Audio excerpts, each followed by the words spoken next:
Good evening, everyone. I want to thank everybody for joining in tonight, and I want to express my special appreciation to Lifeline Mid-Atlantic for supporting the community in times of crisis, times of personal and family crisis, and at times like this of communal and national crisis. And a special thank you to Mrs. Racheli Daniel for her incredible devotion and hard work in supporting so many people who rely on Chai Lifeline for so much. Tonight's program, I will share a few words. Rabbi Shmuel Silber of Suburban Orthodox congregation will speak afterwards.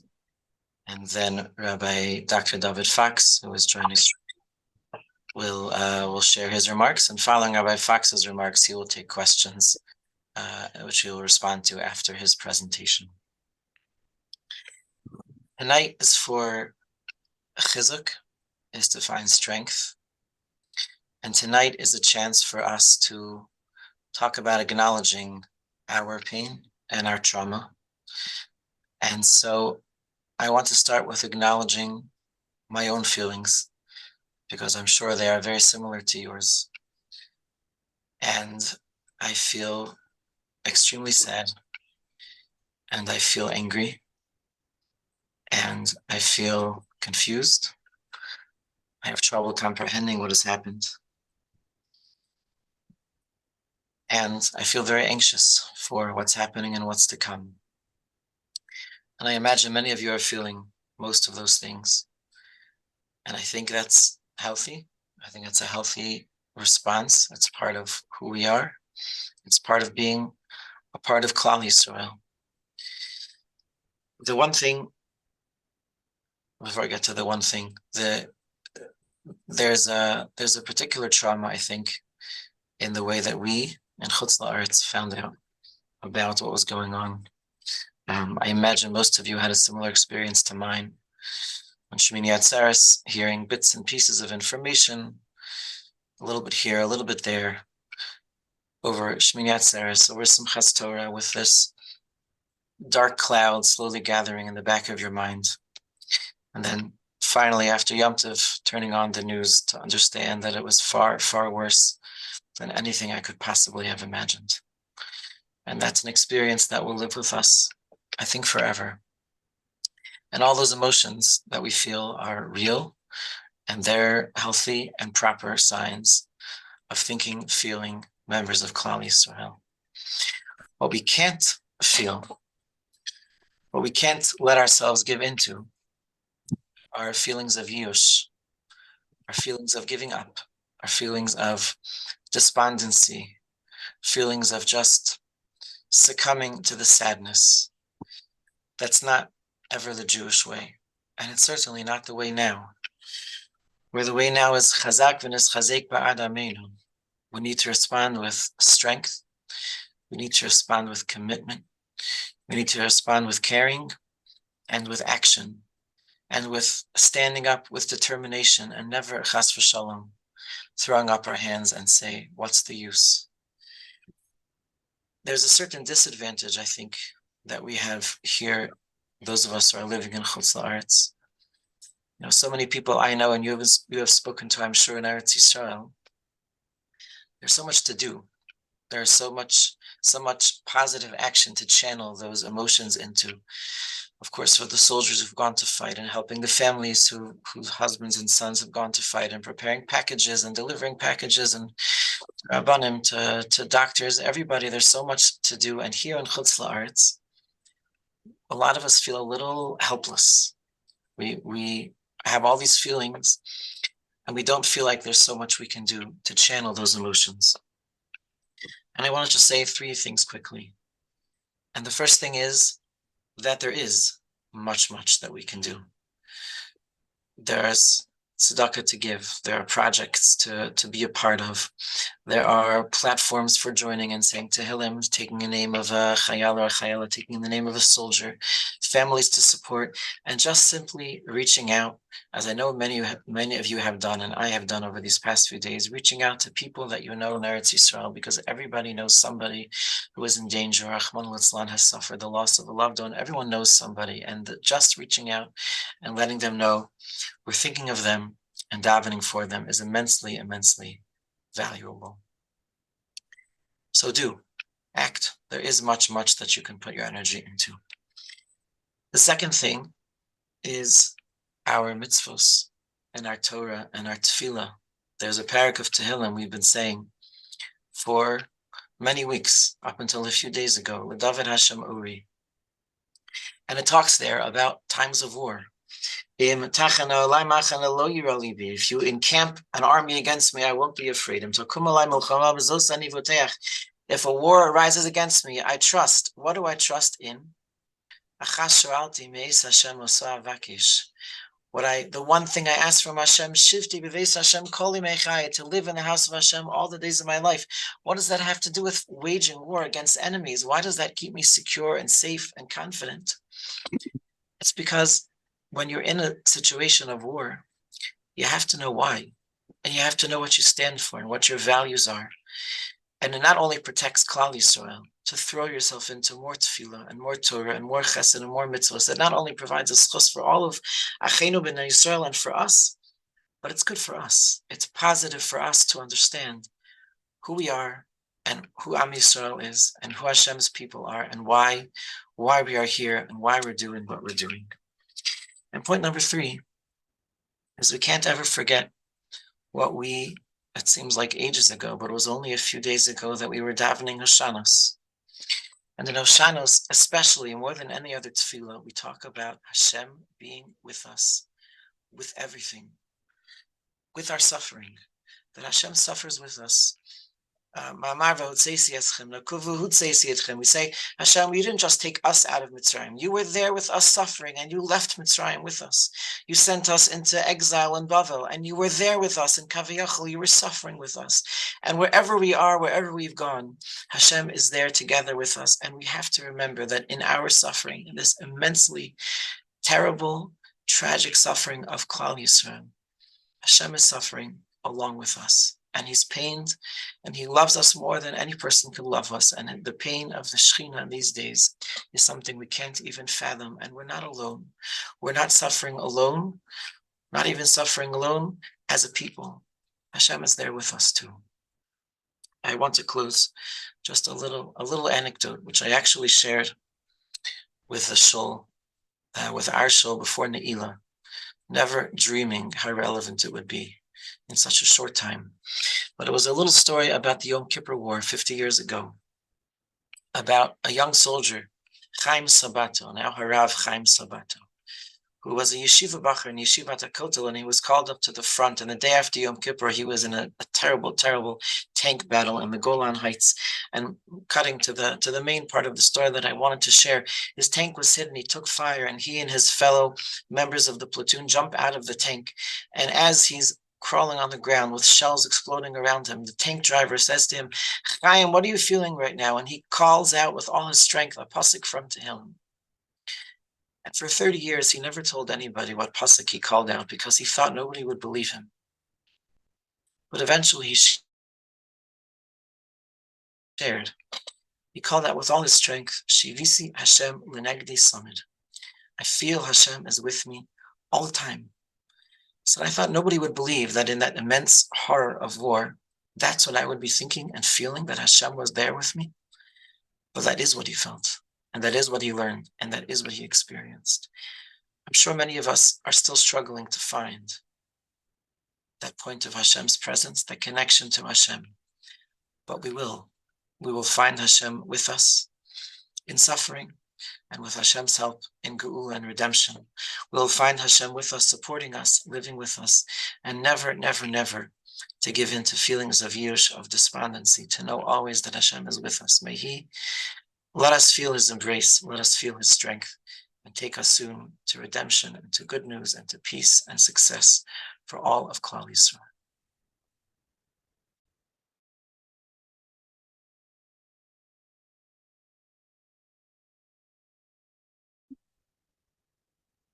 Thank you, Rabbi Silber. Okay, good evening, everyone. And I too echo Rabbi Rose's thanks to Mrs. Daniel and Lifeline for organizing tonight's event. I think, if nothing else, the only thing more difficult than suffering is suffering alone.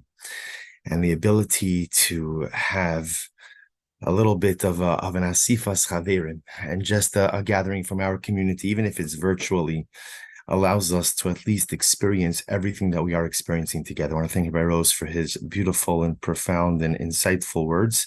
And the truth is, I think I'll be piggybacking on some of the same themes. When thinking what to address tonight, this is such an enormous reality to tackle. The first feeling that often comes to mind is the Gemara Maseches Brachos, where the Gemara says, "Misha meso muta lefanav." When the dead is lying before you, a person loses a loved one, and the dead are not yet buried. So the halacha is you're not even supposed to give divrei tanchumin. You're not supposed to give words of consolation. Chazal understood that as beautiful as words of consolation are, sometimes they're premature. And sometimes they're just not fitting. And sometimes all a person needs to do is experience the pain, and they're not ready to hear anything else yet. And there's a big part of me that feels that to a certain degree, we're still there. We're still in a state of mi shemeisenu muta lefanenu. The mason, the karbanos of Klal Yisrael, many of them still remain unburied.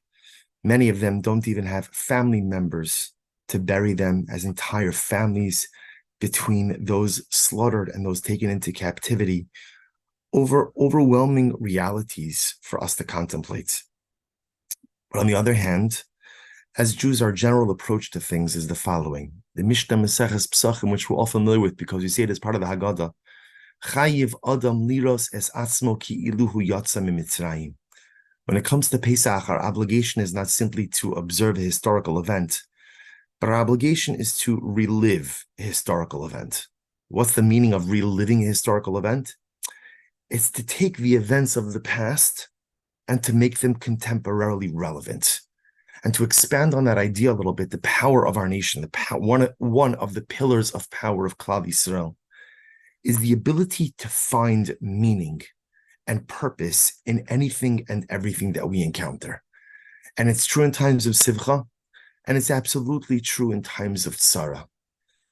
So the question, and maybe it is a little premature, but the question is, what can we do with these overwhelming circumstances? What are the lessons to be learned? And again, I think we have to address this on multiple levels. For us, assuming the people on this call are all adults, educators, parents, for us as adults, what are we supposed to internalize for ourselves from all of this? And then by extension, what is it that we're supposed to convey to our children? And what is it that we're supposed to convey to our talmidim, to our talmidos? So I would focus, like Rabbi Rose, on three things. And some of them are building on what Rabbi Rose said as well. I think the first thing is to allow ourselves to feel the pain of Am Yisrael. In Shul, by Ni'ilas HaChag, I said to the chaver that was there, I said, we have to prepare ourselves. Because after we go ahead and we daven Ma'ariv, right, after that V'hu Rachum, after that Baruch Hu, the world is forever changed. Our world is forever changed. And we're going to go home, and I'm going to tell you what's going to happen. You're going to be hit by a wall of pain. A tidal wave of pain is going to wash over us, but unlike a wave which just passes over in a couple of seconds, it's gone, this wave of pain is going to hover. And what I suggested was just let it in. So often in life, when it comes to pain, our reflexive reaction is to run from it, to minimize it, right? What could I take, right? What could I use to dull the pain, to minimize the pain? And what it means to be part of Klal Yisrael is that sometimes you have to allow yourself to feel the pain of your people. You just have to allow it to enter into every part of your being. Sometimes we think that our obligation is to be strong. And sometimes you think that our obligation is to be stoic. And we think that our obligation is to pretend like, it all just rolls off me. What does it mean to be part of Klal Yisrael? What does it mean to be nosei ba'ol im chavero? To shoulder the load with your fellow. What it means is, I feel the pain of Klal Yisrael. And I think for many of us, that wave of pain that began to wash over us on Matzah Yom Tiv has not abated and has not subsided.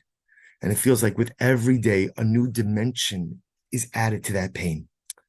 But this is an important opportunity for us to understand and to teach our children what it means to feel the pain of the klal, to remind ourselves it's okay to cry. People often look at crying as a sign of weakness. Crying is not a sign of weakness. Crying is a sign of emotionality. Crying is a sign that something moves me. Crying is a sign that there's so much pain inside of me that I cannot contain it anymore within, and it has to come out. And it's okay for us to cry. And it's okay for our children to see us cry. I will tell you, I came home on Shmini Atzeres after shul. Like Rabbi Rose said, we all had this disjointed piece. And I remember we had company for the Su'udah, and I came in and I ran into my study and I closed the door, and I couldn't hold it back anymore. What I didn't realize is that I didn't close the door fully, and that my daughter had seen me. And at first I felt so terrible.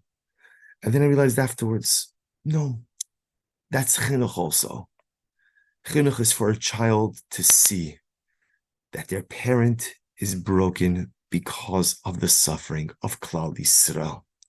Like Rabbi Rose said, we'll get this in just a moment. It's not crying of Yeush, right? It's not crying because the sky is falling. It's crying because B'soch Ami, I live within my people. I live and I breathe Klal Yisrael. And their challenges and their tsaros are my tsaros. I would venture to say that most of us never heard of Kibbutz Be'eri until 5 days ago. And now, Kibbutz Be'eri, just saying those words could elicit the deepest emotions. Rabbi Nachman of Breslov says that the highest form of tefillah is dima, is a tear. He says because in a tear, you could often capture what you can't capture in the spoken word. And I think that's lesson number one. What do we take from this? We take from this to feel the pain of class. If we're honest, every time there's a terror attack, or something terrible that happens in Eretz Yisrael, so it happens. And usually I think most of us is we pause for a couple of moments, say a kapitel tehillim, maybe in shul do a little something, and then the truth is we just move on. And here, I could say in my lifetime, I never experienced something like this. Never experienced anything like this within the context of Klal Yisrael. And for many of us, this is the first time where we are learning, we are getting the heartbreaking chinuch ourselves of what it means to feel the pain of Am Yisrael. Don't fight it. Let it make its way into your neshama. Let it make its way into your soul. We don't have to pretend like everything's okay, because it's not. We don't have to push away the feelings of sadness, because that would be impossible. I think takeaway lesson number one from this incredible tragedy is we have the opportunity ourselves and to teach our children what it truly means to be nosei ba'ol im chavero. Lesson number two.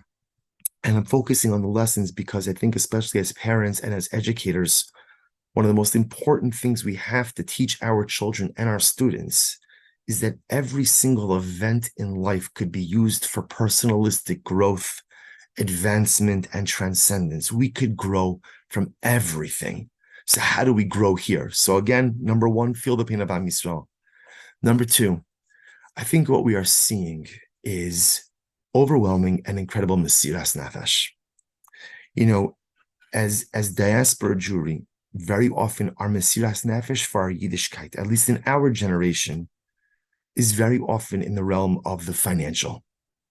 It's very expensive to be a Torah Jew. It's very between tuitions, between other exams. So we have, and financial Mesiras Nefesh is a real Mesiras Nefesh, but the truth is our generation doesn't have the problem of Shmira Shabbos like previous generations had. We could be fully observant Jews I'm talking about in America, and Baruch Hashem be able to reap all the benefits of society. And I think what we are seeing unfolding in Eretz Yisrael is a profound display of Mesiras Nefesh. I have to share with you something amazing, where I was working with someone to try to help a group of soldiers in the south, and the platoon commander had left me a WhatsApp voice note because I'd asked him what could we do to help, and he said something amazing. He said, the most important thing you could do is tell your kehila and tell the world that the soldiers who died on Shmini Atzeres ran into battle. They ran into battle.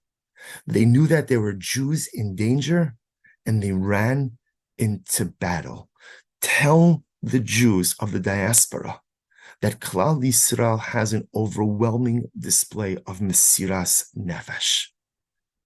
And I was so taken by that. And you see it now. You see it now. You see it how everybody, like Rabbi Rose said before, everyone is mobilizing to try to help, to try to do. And even by us, right? Everyone wants to give, wants to this, wants to donate, wants to ship, wants to collect. There is such an overwhelming wave of hisnadvos, of giving, of Mesiras Nefesh. And to think that on Shmini Atzeres morning, precious Jewish neshamas ran into harm's way, no idea what they were, without knowing what to expect. Ein Mesiras Nefesh gedola mizo. A willingness to sacrifice yourself for the other is something overwhelming. And dear friends, that's something we have to internalize. The concept of Mesiras Nefesh. How and when are we Moser Nefesh? We're not necessarily asked to make the same level of sacrifice. And we're not asked to be Moser Nefesh in the same way. But I think that now is the time when we ask ourselves, how are we Moser Nefesh for Yiddishkeit? How are we Moser Nefesh for Am Yisrael? How are we Moser Nefesh for HaKadosh Baruch Hu? Where's our sacrifice? What are we willing to do? What are we willing to give? Or what are we willing to give up? What are we willing to sacrifice in order to help my family, in order to help my school, in order to help my shul, in order to help my community? We are witnessing days of overwhelming Mesiras Nefesh. And that has to be a wake-up call to us to ask ourselves, in what areas are we already, and are we prepared to be Moser Nefesh? And finally, the last piece, and again, echoing a lot of what Rabbi Rose said, we have to be so careful that, especially when talking to children, whether our children or our students, that we not paint a picture of death, despair, and Yeush. Dovid HaMelech says in Tehillim, actually one of the kapitals we've been saying often in Kapitel Yud Gimel, Dovid HaMelech says, Va'ani bechastecha batachti, Yagel libi b'shuasecha shira laHashem ki gamal alai. So translated, Va'ani bechastecha batachti, Hashem, I trust in your chesed. Yagel libi b'shuasecha, my heart will rejoice in your salvation. Ashira laHashem ki gamal alai. I will sing to Hashem, for he has bestowed his chesed upon me. And the Sfarim Hasidic literature brings down an incredible, the name of the Baal Shem Tov, something absolutely amazing. Ani bechastecha batachti. That's Dovid HaMelech saying, right now I'm in trouble. But Ribono Shel Olam, I believe with all of my heart that your chesed is going to come. Right? Remember, you don't have to have bitachon in something that's already here, that's in front of you. You have bitachon in things that have not yet materialized. So Dovid HaMelech is saying, Vani bechastecha batachti, Ribono Shel Olam, I have faith that you are going to come through. I have faith in your chesed. But the greatness of Dovid HaMelech is, Yagel libi b'shuasecha. But I could rejoice now. But Dovid HaMelech, what's changed for you now? Nothing's changed now. But my optimism that the Ribono Shel Olam is going to come through, my optimism that things are going to be okay in the future, I'm able to draw from that future optimism and ultimately, again, bring it into my present to endow me with a contemporary sense of hope as well. And therein lies the greatness of the Jew, that even in the darkest of times and even in the most difficult of times, to always operate with a sense of optimism. Netzach Yisrael lo yishaker. If we want to tell our children, we want to tell our students about the enormity of the loss, and that's important for them to be informed and understand, obviously in an age-appropriate way, we always have to finish off the narrative. But, Klal Yisrael will not only survive, Klal Yisrael will thrive. The power of our people lies in our ability to be hopeful and optimistic and believe. And I'm going to rejoice now, because I believe that in the future everything is going to work out just as the Ribono Shel Olam plans. There will be light. There will be La'ihudim Haisa Ora. There will be light for Klal Yisrael again, and that light is already beginning to shine as we speak. So 3 lessons that I think we could take away with us to instill within ourselves, to impart to our children in Meretz Hashem in these dark times. Number 1, to feel the pain of Am Yisrael. Number 2, to ask ourselves where we could exhibit greater Mesiras Nefesh, and to make sure that we believe, we exude, and we convey an eternal sense of optimism, both within ourselves, as well as to our families and to all those with whom we could influence.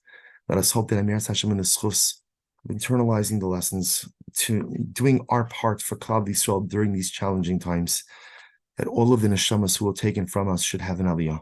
All of our precious soldiers should have hatzlach in all of their holy missions, and the Ribono Shel Olam should return all of Shavuyei Yisrael b'shleimus and b'karaf. Thank you, Rabbi Silber, for your support, for your words of chizuk. Thank you, Rabbi Rose, as well. And now we're going to turn this over to Rabbi Dr. Dovid Fox, the Director of the National Crisis and Trauma Services at Lifeline. Thank you, Rabbi Dr. Fox, for making yourself available tonight to our community.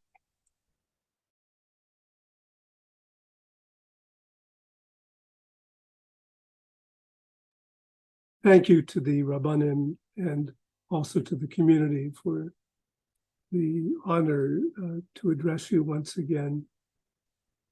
The Rishonim explained to us that the function of the Dagolim in the Midbar was for individuals from the various Shvatim who got displaced or lost when the Machana moved on. In the distance, they could see the Dagel waving high in the air, and that would help them find their way ahead. And I think that both Rabbi Rose and Rabbi Silber have presented us with some very important Dagolim, things to look ahead to, things to look forward to, and certainly some spiritual inspiration to help us get there. Our time is limited. I want to address some of the emotional and psychological and possibly some of the spiritual features of reacting to tragedy. This is a very, very catastrophic mass casualty in terms of the numbers of the fallen and the missing, and a massive casualty trauma because the entire Jewish world and even parts of the secular world are deeply injured and wounded with the images and with the media and with the realities and the facts.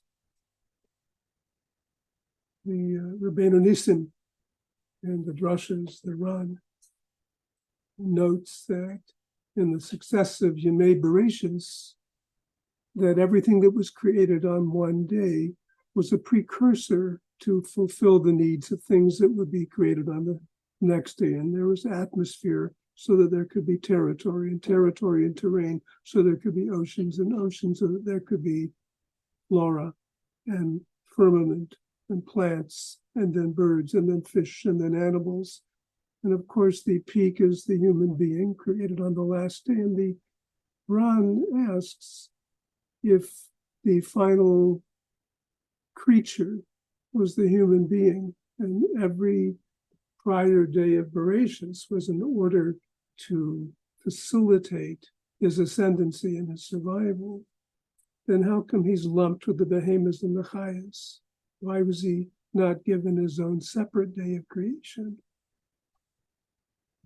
And the Rabbeinu Nissim writes, everything that HaKadosh Baruch Hu created is what it is.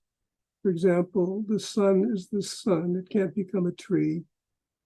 And a tree can't become a fish. And a fish can't become a flower. Things that were created were fixed, were static, and they are the way they are. But the human being, granted that we are the peak, the epitome of creation, but we're created with the animals and the beasts, because unlike everything else that was created, human beings can become animals and beasts. We can regress. We can give up our humanity. And we've seen that vividly. And following Rabbi Silber and Rabbi Rose's note, we can also recall that as Jewish people, that we must retain our humanity. And our humanity is not just being nice people, but it's being people, good people, the Yerei Shamayim also. And that's really my launching point for my brief remarks tonight, that our being parents, our being Rebbeim and Rabbanim and teachers, mentors to those who turn to you and who look up to you. So we have the prized role of being able to model for those who need us how an adult Jewish person with Yerei Shamayim reacts during times of tragedy. And we react, as has been said, by being honest with ourselves, looking inward, and becoming self-aware of what is churning inside of us, whether it's in thoughts, whether it's in feelings, whether it's in body reactions, or behavioral change, or spiritual struggles, or surges of spiritual energy. But it is very, very normal to have reactions as healthy, balanced human beings in each of those dimensions. And it's not particularly normal when a person has no reaction at all. Part of being a person, part of our humanity, part of being an ascendant human being is to recognize that when bad things happen, when tragedy is in front of us, when we encounter evil, when we become aware of death and of injury and shavuyim, that a yid reacts in thought, in emotion, in body, in behavior, and in spirit. And it's very important that we as adults, whatever our roles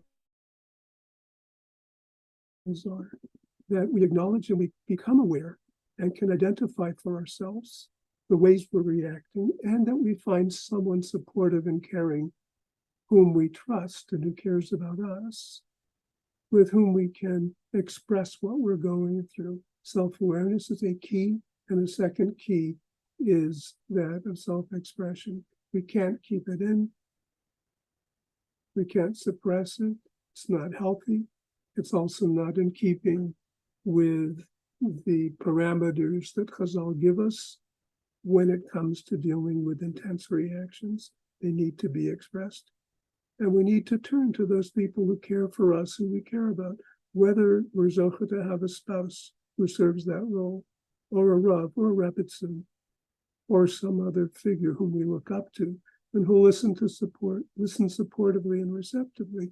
And in turn, when someone turns to us and wants to ventilate, we listen non-judgmentally, not critically, but supportively, because as has been said very accurately, the range of feelings, the range of thoughts that we're supposed to have may include sadness, may include fright, may include confusion, might also include doubts, and also can include anger.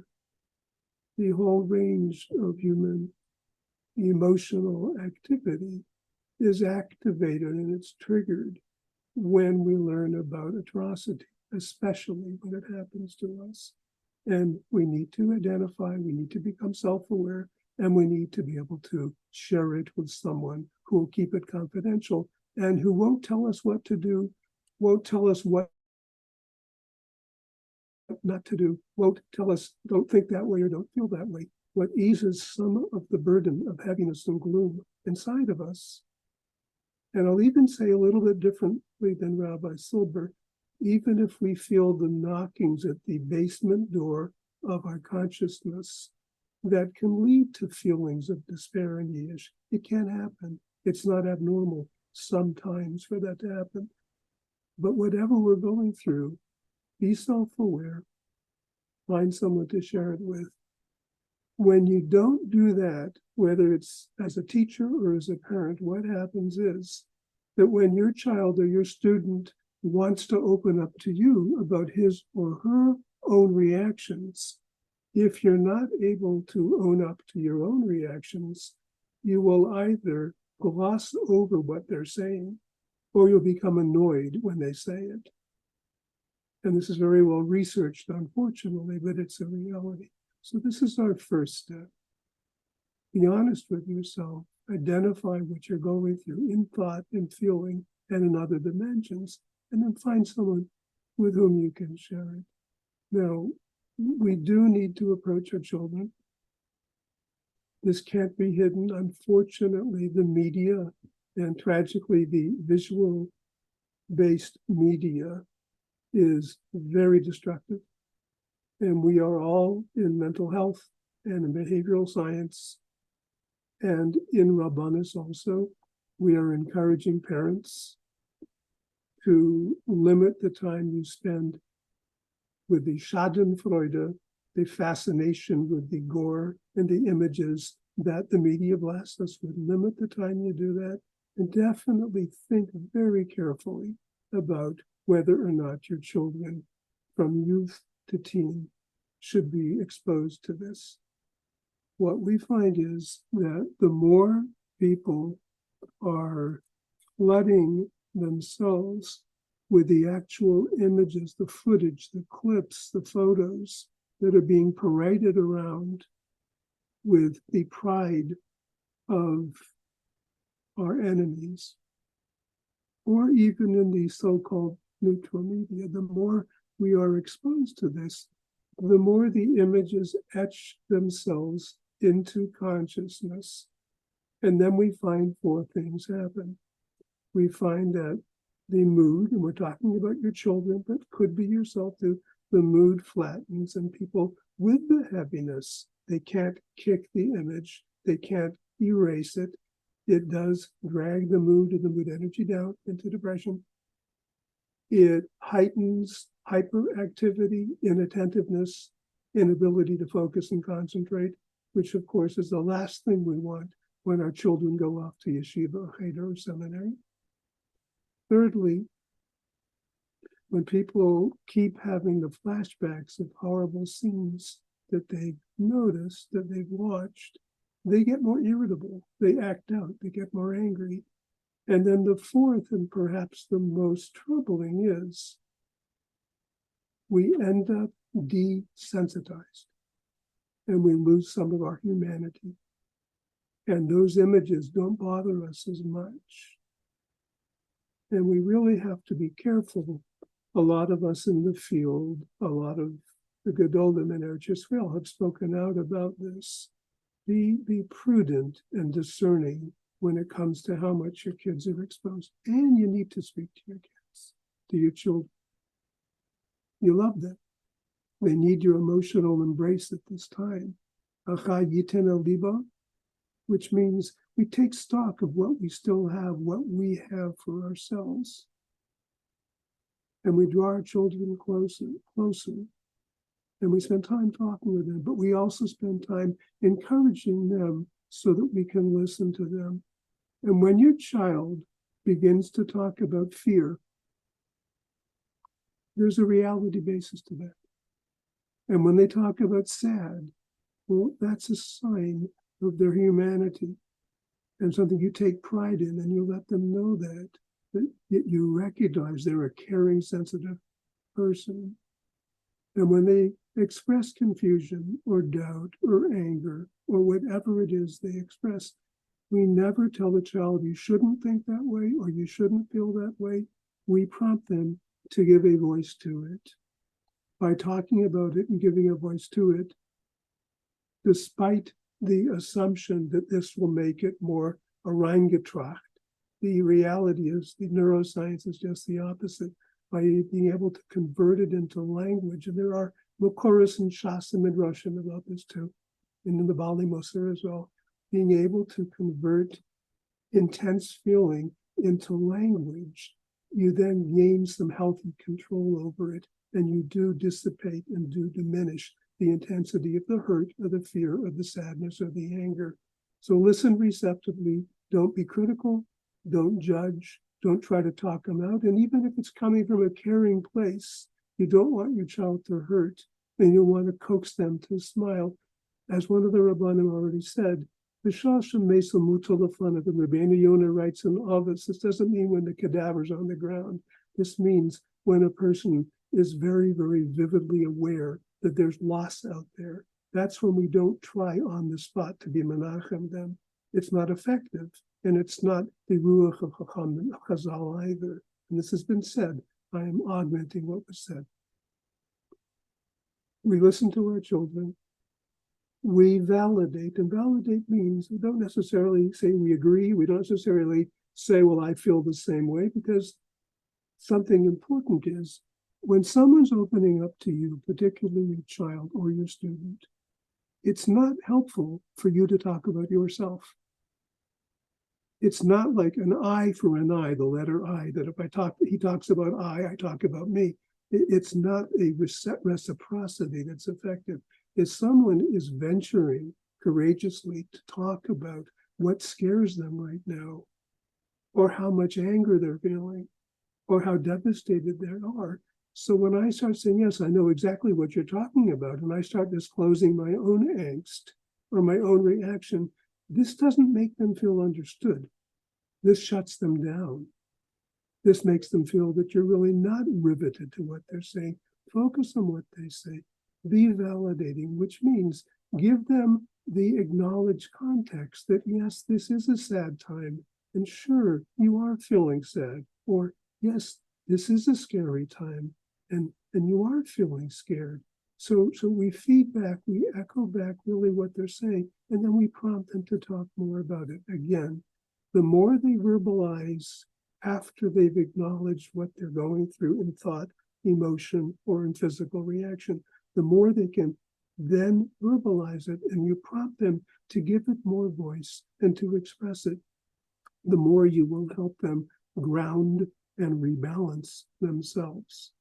This is how we help a person who's in distress and is courageously trying to articulate it with us. We listen supportively.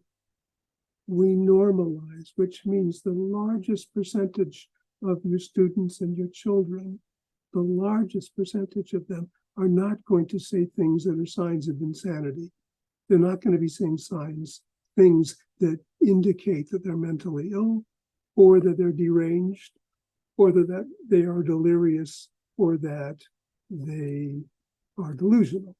The largest majority of children are going to be talking about things that are normal.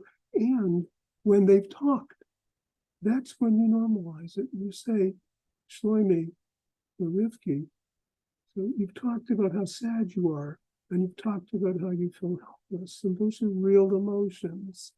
And right now, those are the types of reactions that a caring person has.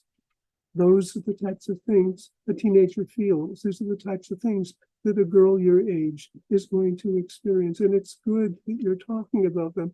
And this is when, after we normalize, we'll tell that child an encouraging bit of information, namely that with the passage of time and as the days go by, they will notice that the thoughts and feelings and reactions do begin to shift and do begin to change. And they'll notice that. It's not just a self-fulfilling hypnotic suggestion, but this will happen as a consequence of knowing that I have been heard, that my parent or my Rabbi has listened to me and has listened supportively to me.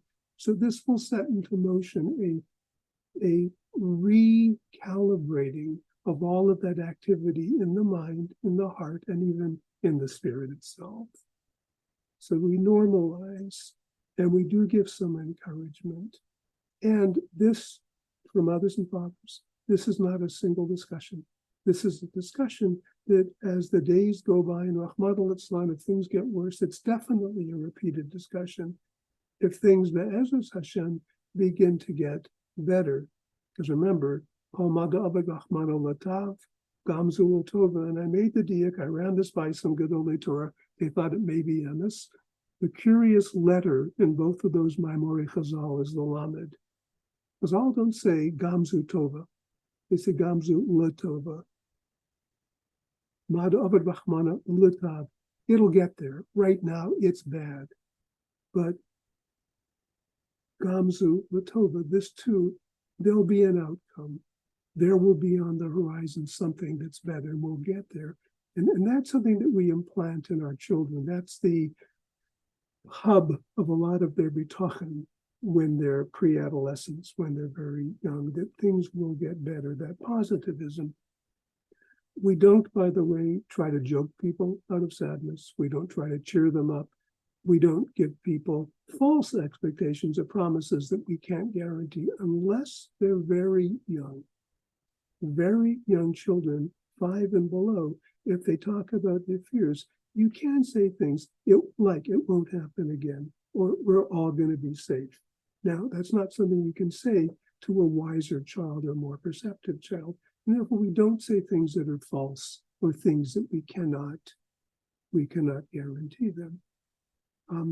But we listen, we normalize, we give them some encouragement. The talks that you have with your children should never be at the mealtime. Eating has to be one safe haven for the family to bond, and not to talk about tragedy, not to talk about illness or death, not to talk about politics or the news, not to talk about money, not to speak Lashon Hara, and not to talk about other people, period. So mealtime is not the time to get into these discussions. Bedtime is also not the time that we want to launch into this type of processing with children.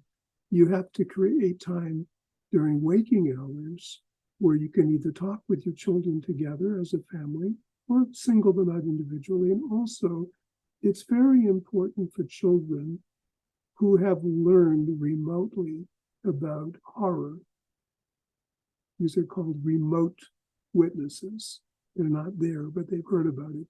By the way, Rashi speaks about this in Chumash and B'Shalach, Tipol Aleim Emos Lavafachad.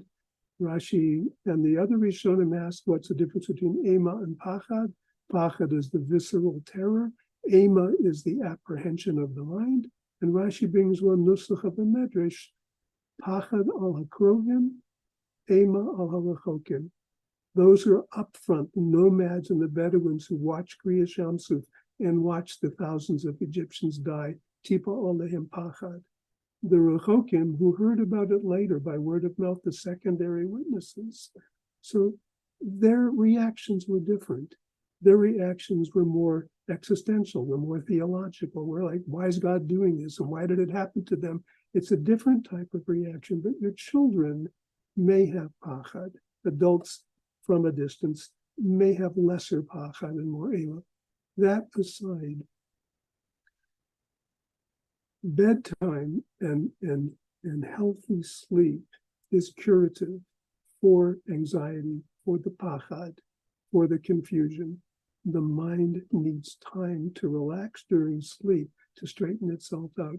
So one thing we want to avoid is having these deep, scary discussions an hour or more, maybe up to 2 hours before bedtime when possible. We don't want our children to be reading suspenseful mystery stories right now, even the kosher ones at night. We don't want them going to sleep with fear or scary thoughts. And also, for those of you who have digital media in your homes, whether it's smartphones, whether it's Game Boys, whether it's Xboxes, I'm just mouthing words because I don't own any of those games, but I've heard about them. But those of you who have the computer or the iPad or any of these other ways where children have a gateway into cyberspace and onto the internet, if you allow that, this is not a statement yes or no, whether you should or shouldn't, but if you do, the World Health Association came out with an article with a long study. Kids very young should not be spending more than half an hour a day looking at digital media, and definitely children an hour or 2 hours before bedtime, and adults should not be on their phones or on their computers. It does interfere with healthy sleep. It's another discussion, not for tonight, but we really want to make sure that children get to bed with clean minds, with clear minds, and with sleepy heads. Okay. Some other things. Children, when they are young, elementary school children, they'll ask questions that don't need a whole spectrum of answers. They don't need to know all the facts that you're aware of. And many times a concise answer, not one that's dismissive or rejecting, but a concise answer will suffice when a child wants to know what's going on. You don't have to go into great graphic detail about casualty numbers and statistics and wounds and lowering beheadings and such. Barbaric is too lofty a word for this, but such animalistic. And even animals don't treat their young this way. But we don't have to go into this with our children in great detail. What we I do have a lot on my mind. Been a little, well. That's better. But thank you for whatever I didn't understand what you were saying, but I'm sure it was of great value. Thank you. If it was a question, I'll try to address it. But thank you. We don't want to go into gory detail with kids. We do want to tell the children to tell us what you've heard. And if they've heard something distorted and inaccurate, we'll correct it.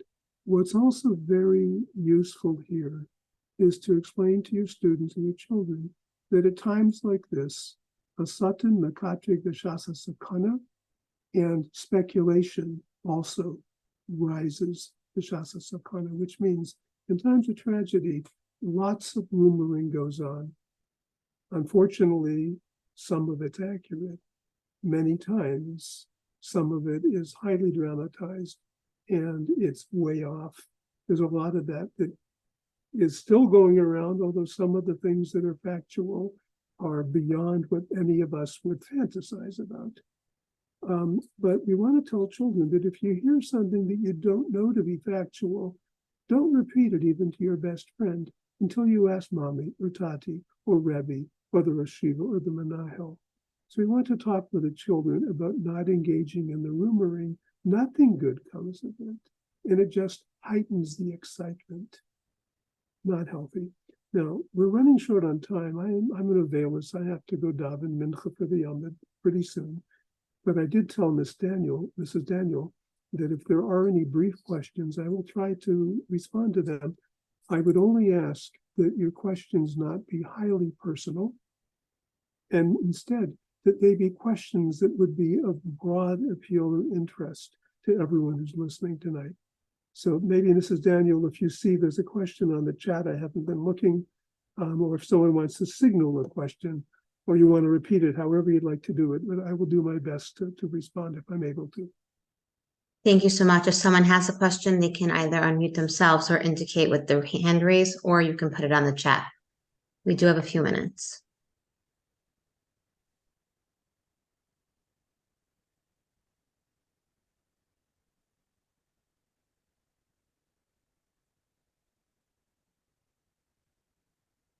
Okay, Rabbi Dr. Fox, the question that came in is, what if a child, maybe about 10 years old or so, is showing signs of anxiety, having difficulty falling asleep, some stuttering, but isn't opening up? How can a parent encourage a child to open up?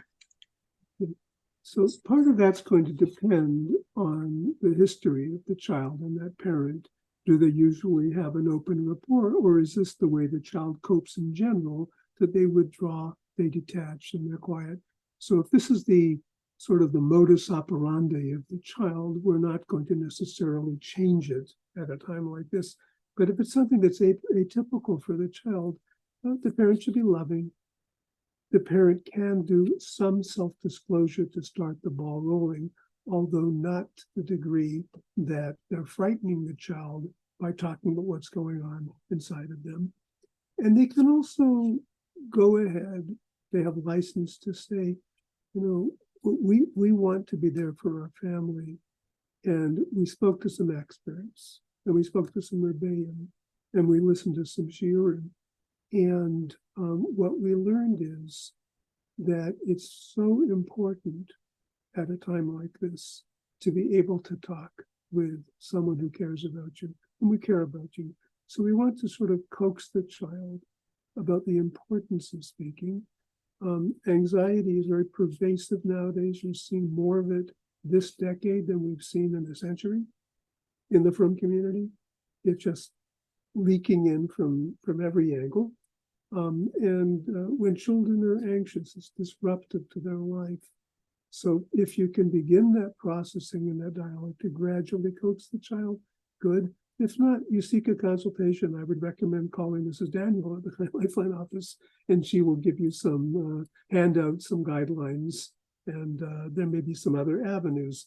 It's not a sign that the child needs to see a therapist necessarily, but when a child is anxious and is shutting down, they are going to need some prompting about the importance of opening up, withdrawing, detaching, not communicating, not eating, trouble sleeping, either hyper or hyposomnia, radical changes in behavior and conduct, particularly aggressive behavior, hospital and self-harming behavior, neglecting their body and their physical hygiene. And so those are signs which are more concerning that a child may actually be falling into a depression or something. And there you do want to consider consulting with someone knowledgeable.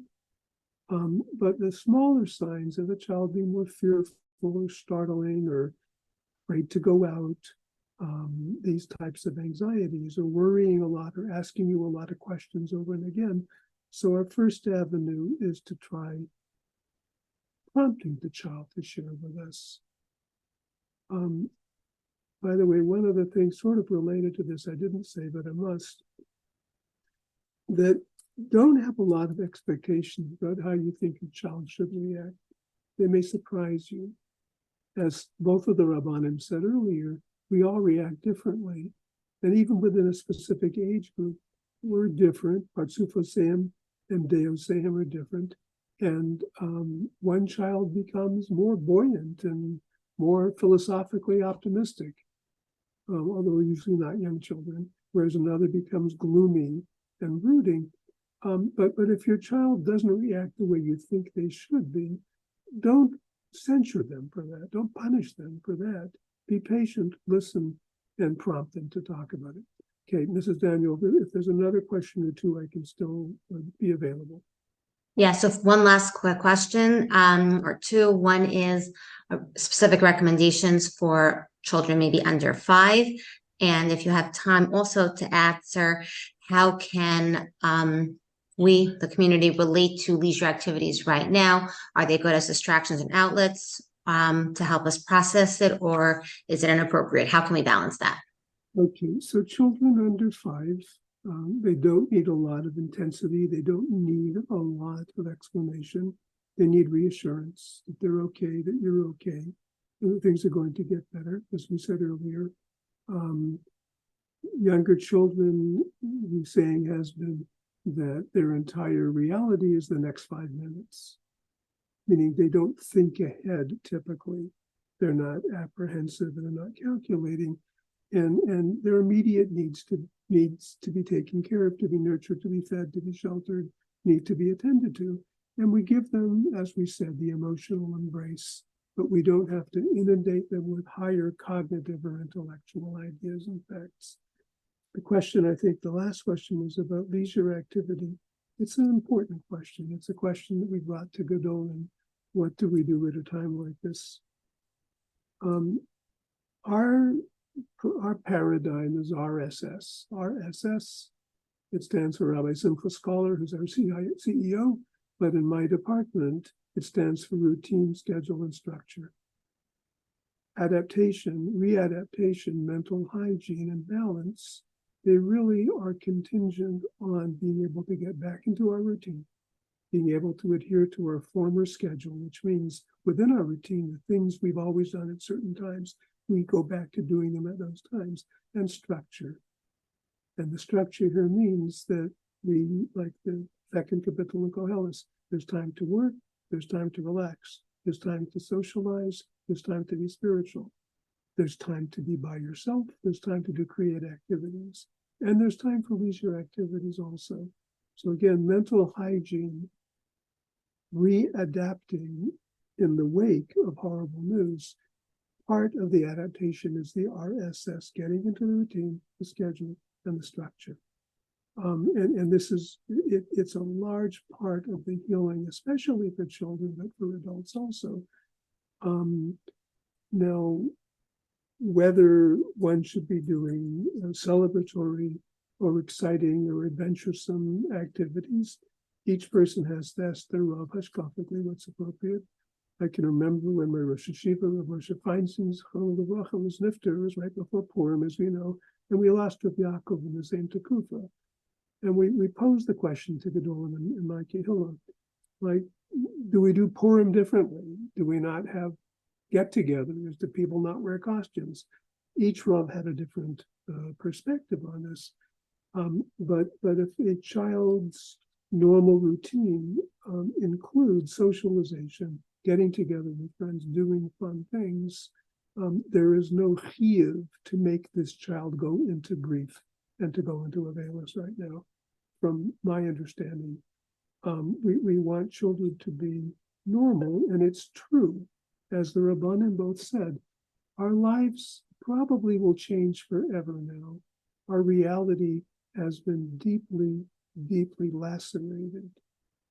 We have been confronted either firsthand or digitally or visually or remotely with things which we thought stopped 75 years ago.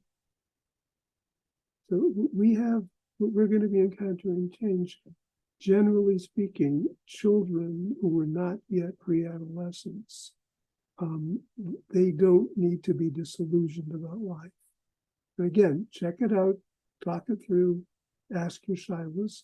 But generally speaking, we want the children to still believe that life is worth living and that not everyone out there is out to get them, and that there are safe places in the world and there's goodness in the world, but we don't want to tarnish forever their ability to look at reality or to look at the universe as a hospitable place.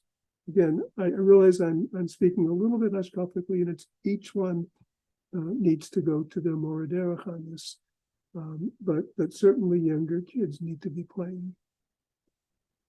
All right, I don't want to overstay my welcome, but I have to go to Mincha. Please forgive me. If there are questions that come up, Mrs. Daniels' office is open, and the crisis line in our offices are open around the clock. She can give you the number if you need it. And we also do respond to emails. And this is a terrible time for the Yiddish people.